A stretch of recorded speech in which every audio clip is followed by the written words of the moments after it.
Ever feel like you're just done? Not in a morbid, I want to die kind of way. More like feeling really tired of existing, like it's just too hard to keep going. A desire not to be, period. To simply blink out of existence without the drama of death. It's a heavy concept, but one that resonates with more people than you might expect. An urge to permanently unplug from this whole struggle we call life. The desire not to exist isn't just an extreme reaction to mental illness or crisis. Philosophers and thinkers have spent centuries trying to make sense of this profound yearning. From Kierkegaard's The Sickness Unto Death to Sartre's sense of nausea over the absurdity of existence, it speaks to our very human struggle to find meaning and purpose in a world that often feels cold and indifferent to our existence. Now let's get one thing straight. The desire not to exist is not the same as wanting to die. Wanting death implies suicidal ideation, a decision to actively end one's life. The desire not to exist is more passive, a yearning for oblivion, for the blessed relief of non-existence without any of the violences of suicide. You know that feeling? When the weight of simply being starts pressing down? Where existing itself feels like this heavy, inescapable thing.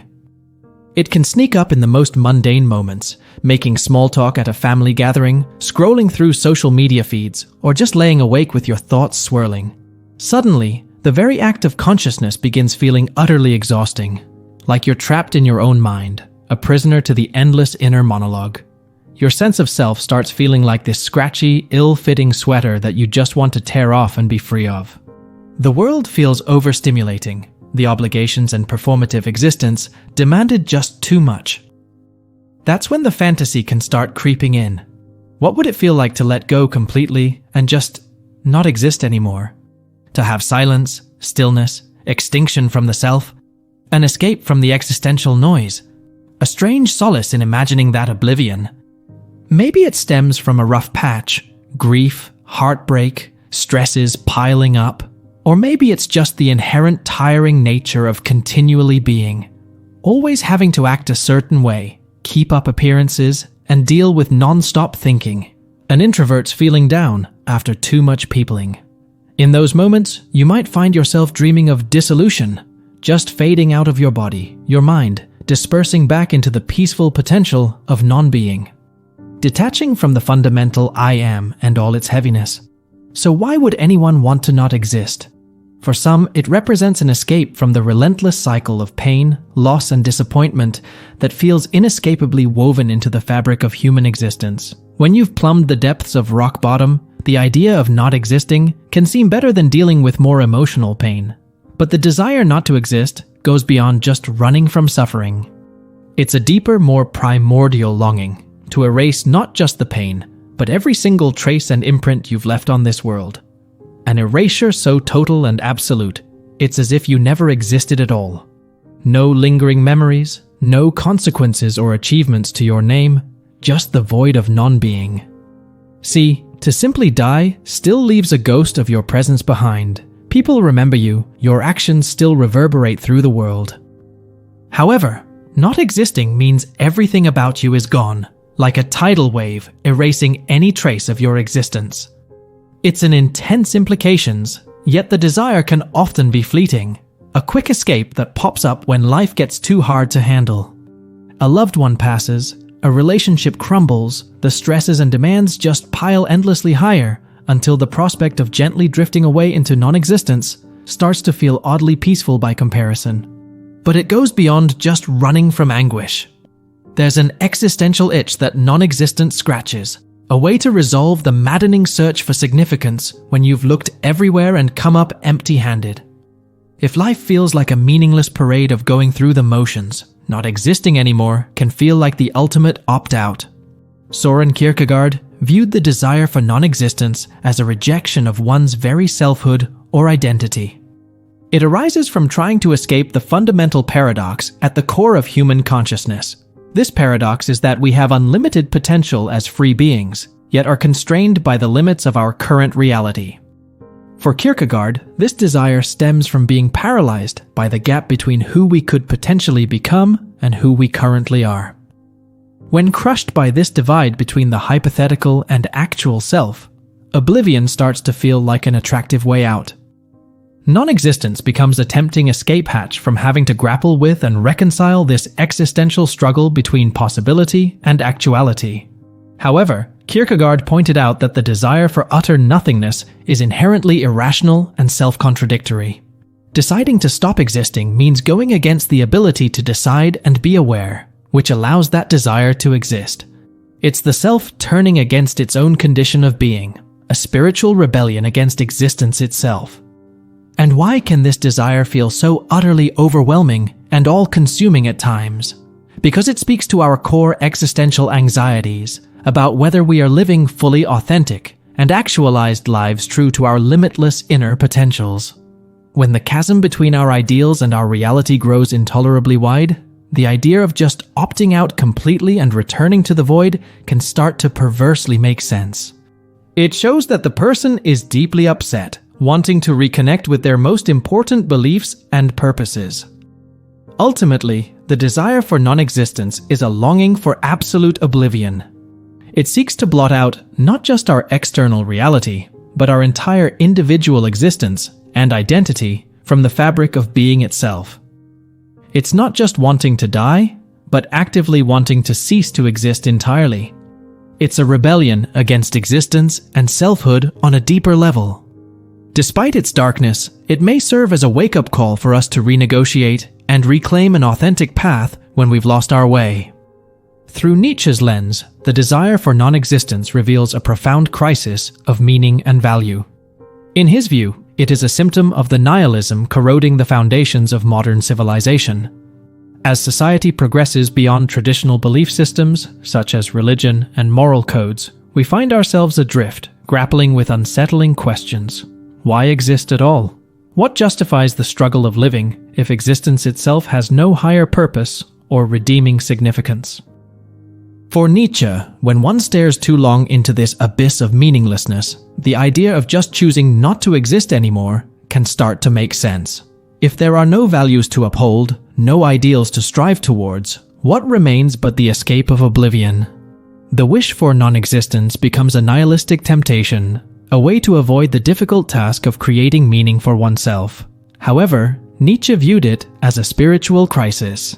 He believed it demanded heroic self-overcoming through the creation of new life-affirming values to restore significance to existence.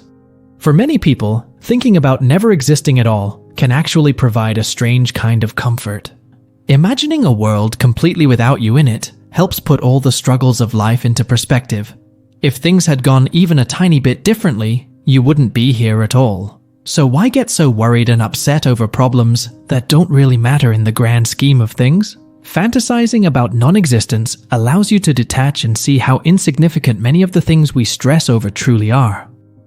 Thinking deeply about not existing opens up two very different philosophical paths to consider. Some people are drawn to the teachings of nihilism, which is the belief that life itself has no real meaning, value, or purpose behind it at all.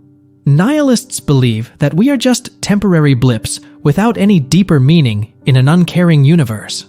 Because of this, nihilists think that the whole idea of having a permanent self or identity is just an illusion. Not existing is freeing for them because they believe there was no real you in the first place. However, the pull of non-existence also connects back to the famous philosopher Descartes and his saying, "I think, therefore I am."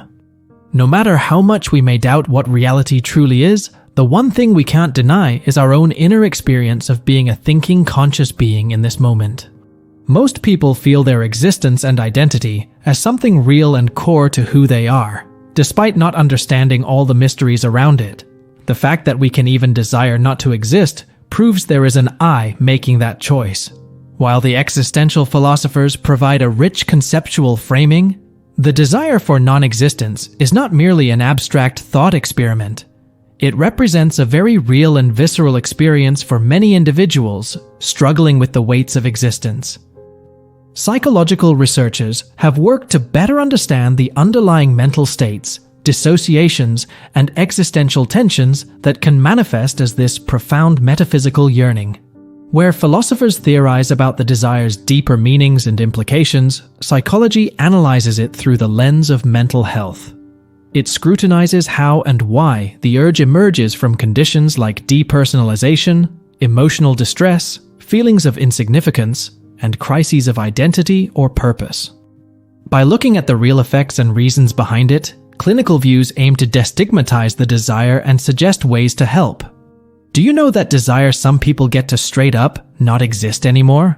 It's kind of a heavy thing, but psychologists have actually looked into where that feeling tends to come from. For some people, it seems connected to conditions like depersonalization disorder. You know, where you feel really detached and disconnected from your own identity and sense of self. Like you're just an observer watching your life happen. People struggling with that often say it nurtures those escapist urges to just stop existing entirely. But for others, the desire emerges more from an existential type of anxiety or dread, like grappling with the fact that life has all these paradoxes and can feel meaningless at times. Confronting the reality that we're all going to die can paradoxically cause the idea of never having been born to seem strangely appealing. Some people view it as a philosophical exploration, where they use the idea of not existing as a way to think about big questions concerning consciousness, free will, identity, and existence. Like pondering it helps us grapple with those massive questions we all have.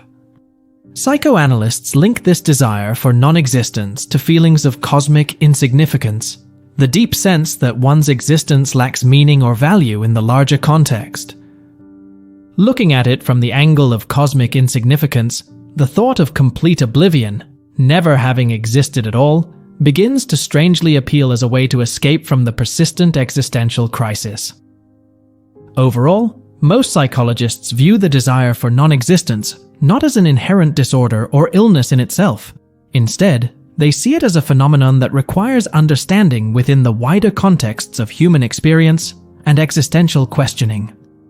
They simply advise that if you start actively pursuing it, or get fully consumed by fantasies of it, that could indicate some deeper underlying issues you might need help working through. In the end, the desire for non-existence is a paradoxical longing, encompassing that it circles back and affirms the very core of existence it wishes to eliminate. For in craving oblivion, the persistent force of life still burns brightly, grasping at any possible way to escape from the heaviness of consciousness itself. It is a wish for nothingness that comes from our deep fear and uncertainty about whether this messy life we find ourselves in actually has any true purpose or meaning. The imagined idea of not existing seems freeing. However, if we actually followed through on it, then even the appealing thought of not existing could have never crossed our minds in the first place. The desire not to exist acts as a tough lesson from life itself. It reminds us, even when we feel utterly hopeless and that nothing matters, that deep down we still have a burning drive to find meaning and importance. We want to work towards significance, even if that journey feels like an endless, difficult struggle against emptiness and despair. It is the final lucid dreaming before the awakening to a higher level of responsibility, to fill our existence with the very meaning it so hungrily seeks to abandon. Thank you for watching.